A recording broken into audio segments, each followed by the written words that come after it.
కార్యక్రమానికి సత్యవల రాంబాబు సభకు అధ్యక్షత వహించగా పీఠాధిపతి డాక్టర్ ఉమ్మరాళి శాస్త్రి వారు మరియు film directors association president Veerashankar, APSC battalion commandant doctor Konda Narasimharao, వారి శ్రీమతి అలివేలు మంగాదేవి ముఖ్య అతిథులుగాను, primary health CEO Shri Kishore, event vice chairman Satyanarayana, senior leader Krishnaseshu, S Gopalakrishna వేదికపై కార్యక్రమాన్ని నిర్వాహకులుగాను వ్యవహరించారు.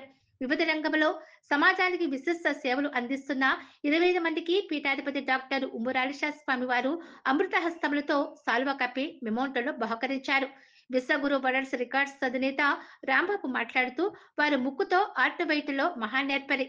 వారు Guinness book of world's records వారు వరుసగా 3 సంవత్సరాలు గుర్తించలేకపోవటం వల్ల పట్టుదలతో విశ్వగురు రికార్డ్స్ నెలకొల్పి నేనే అనేక మంది కళాకారులను గుర్తించాలి అనే దృఢమైన సంకల్పంతో ఈ రోజున మీ అందరి ఆదరాభిమానాలతో మా సంస్థ విశ్వవ్యాప్తం కావాలని కోరుతున్నామని తెలిపారు. పీఠాధిపతి డాక్టర్ ధన్యవాదాలు తెలియజేస్తూ as a training officer at government IIT Kakinada, he now has been instrumental in skills development and vocational training. He has trained numerous students, equipping them with the industry relevant skills for employment.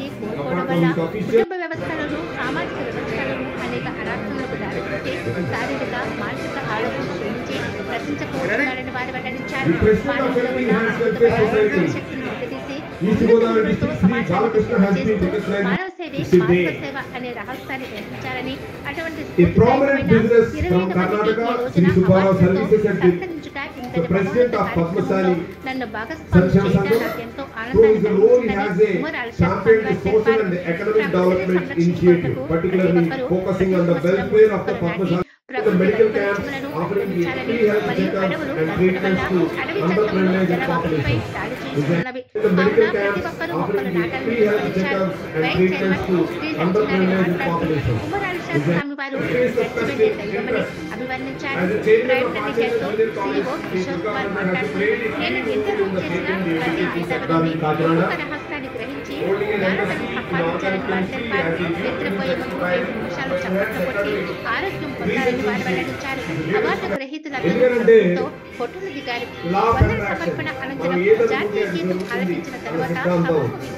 ఉన్నత విలువలతో ఒక చక్కని సమాజాన్ని, కుటుంబ వ్యవస్థను ఏర్పరచుకొని మనుగడ సాగించగలగడమే ఒక గొప్ప ఆధ్యాత్మికత. ఆధ్యాత్మికత అంటే ఏదో గీతాలు, శ్లోకాలు, పద్యాలు చదివి అది మనం ఆనందించడం కాదు. మన జీవితంలో ఒక చక్కని ఒక మంచి పని చేయగలిగే స్థితిగా మనం జీవితాన్ని మరల్చుకోవటమే ఒక గొప్ప ఆధ్యాత్మికత. మరి అటువంటి ఆధ్యాత్మికత విలువలు సమాజంలో ఏర్పరచుకోగలిగినట్లయితే సమాజం శాంతిగా, బృహద్భావం, సమైక్యత, ఎంతో అభివృద్ధి సాధించే అవకాశం కలుగుతుంది. ప్రత్యేకించి మా పీఠం యొక్క తత్వము మానవత్వమే మతము, మానవత్వమే ఈశ్వరత్వము. అంచేత మానవత్వంతో చేసే ప్రతి పని ఈశ్వరునికి, భగవంతునికి అర్పించినట్లు అవుతుంది. అటువంటి భగవత్ తత్వాన్ని మానవత్వంగా మార్చుకొని మనం సమాజంలో సేవ చేయగలిగినట్లయితే ఎన్నో అద్భుతాలు సమాజంలో సృష్టించవచ్చు. ముఖ్యంగా ఈనాటి సమాజానికి, మానవాళికి కావలసినటువంటిది శాంతి, సహనము. ఈ రెండు లోపించడం ద్వారా సమాజంలో ఎన్నో తీవ్రమైనటువంటి నష్టాలు, సంక్షోభాలు ఏర్పడుతున్నాయి. మనం శాంతి సమాజంలోనూ, కుటుంబ వ్యవస్థలోనూ కోల్పోవడం ద్వారా మన కుటుంబంలో అనేక రకాలైనటువంటి దుఃఖాలు, కష్టాలు, బాధలు మనందరికీ ఏర్పడుతున్నాయి. అదేవిధంగా సహనం మన కుటుంబంలో కోల్పోవడం ద్వారా మన కుటుంబంలో అనేక రకాలైనటువంటి అనర్థాలు ఏర్పడుతున్నాయి, సమస్యలు ఏర్పడుతున్నాయి. కష్టాలు, బాధలు, నష్టాలు, సంక్షోభాలు, ఒత్తిడి, అశాంతి, అలజడి ఇవన్నీ ఏర్పడి తీవ్రమైనటువంటి అనారోగ్యాలతో మన జీవితాలు కోల్పోతున్నాం. కేవలం సహనం లోపించడం, రెండు శాంతి కోల్పోవటం, ఈ రెండే ప్రధానమైనటువంటి సమస్యలు కుటుంబ వ్యవస్థలోను, సామాజిక వ్యవస్థలోనూ ఉన్నటువంటి. వాటికి తోడు మన సమాజంలో మనం ఏ విధంగా జీవించాలి, ఏ విధంగా ఒక మానవుడిగా మనుగడ సాగించాలి అనేటువంటి తత్వం మనం నేర్చుకోవాలి. మనం ఈనాటి సమాజంలో చూసినట్లయితే మతాల రూపంలో, కులాల రూపంలో, జాతుల రూపంలో వర్గ వైషమ్యాలు సృష్టించుకుంటున్నాం, తీవ్రమైనటువంటి విభేదాలు సృష్టించుకుంటున్నాం, మనమే నష్టపోతున్నాం, వినాశనం వైపు ప్రయాణం సాగిస్తున్నాం. మనం వికాసం వైపు వెళ్ళవలసింది బదులు వినాశనం వైపు వెళ్ళగలుగుతున్నాం. కారణం మనలో ఉన్నటువంటి అరిషడ్ వర్గాలు. అరిషడ్ వర్గాలు అంటే కామ, క్రోధ, మద, లోభ, మోహ, మాత్సర్యాలు. ఈ 6 అంతర్గత శత్రువులు మన మానసిక వ్యవస్థపై దాడి చేసి ఉద్రేకపూరితమైనటువంటి వాతావరణాన్ని సృష్టించి సహనాన్ని కోల్పోయేటట్లు చేస్తున్నాయి. తద్వారా మనం శాంతి కోల్పోతున్నాం. అంటే శాంతి, సహనం రెండూ కోల్పోవడం చేత మనకు కష్టాలు, నష్టాలు, దుఃఖాలు, బాధలు ఇవన్నీ ఏర్పడుతున్నాయి.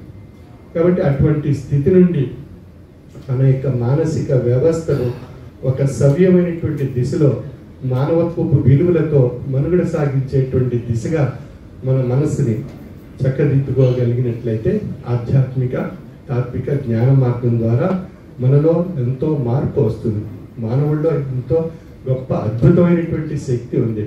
ఆ శక్తిని వెలికి తీసి తనకు, తన కుటుంబానికి, తన సమాజానికి తాను సేవ చేయగలిగినట్లయితే ఎంతో అద్భుతమైనటువంటి వికాసం, మానవ వికాసం ఏర్పడుతుంది. అటువంటి మానవ వికాసం మన సమాజంలో విస్తరింప చేయడానికి ఆయా రంగాల్లో నిష్ణాత కలిగిన, ఉన్నతమైనటువంటి విలువలు కలిగినటువంటి వారు, నిష్ణాతులు వారు అనేక రంగాల్లో సామాజిక సేవా స్ఫూర్తితో వారు సేవలు అందించగలిగినట్లయితే అందరిలో కూడా సేవాభావం ఏర్పడుతుంది. అందుకే మన పూర్వీకులు చెప్పుకొచ్చారు, మానవ సేవే మాధవ సేవ. తోటి మానవుడికి సేవ చేయడమే మాధవుడికి సేవ చేసినట్లు. కాబట్టి మనం ఆ మానవ సేవ సమాజంలో చేయగలిగినట్లయితే అది భగవంతునికి చేసేటువంటి సేవ కనుక అటువంటి సేవ చేసినటువంటి 25 మంది, ఎంతో మంది అనేక రంగాల్లో ఒక చక్కని సేవలు అందించి సమాజంలో ఒక స్ఫూర్తిదాయకంగా నిలబడ్డారు. వారందరికీ ఈ రోజున మనం గౌరవించుకుని వారికి ఆ విశిష్ట పురస్కారాలు ఇవ్వడం ద్వారా వారు సమాజంలో ఒక ఉత్తమమైనటువంటి, ఉన్నతమైనటువంటి విలువలతో అనేక మందికి సేవా పరంగా కలిగేటువంటి అద్భుతమైనటువంటి అవకాశాలు, సమాజంలో గుర్తింపు ఇవన్నీ పొందుతూ భగవంతుని యొక్క కృప, కటాక్ష వీక్షణాలు పొందుతూ చక్కని జీవితాన్ని గడిపే అవకాశం మనకు కలుగుతుంది. మన తోటి వారికి కూడా ఆ అవకాశం కలిగజేయడం ద్వారా వారు కూడా సేవా తత్పరతా భావంతో మనుగడ సాగించే అవకాశం కలుగుతుంది.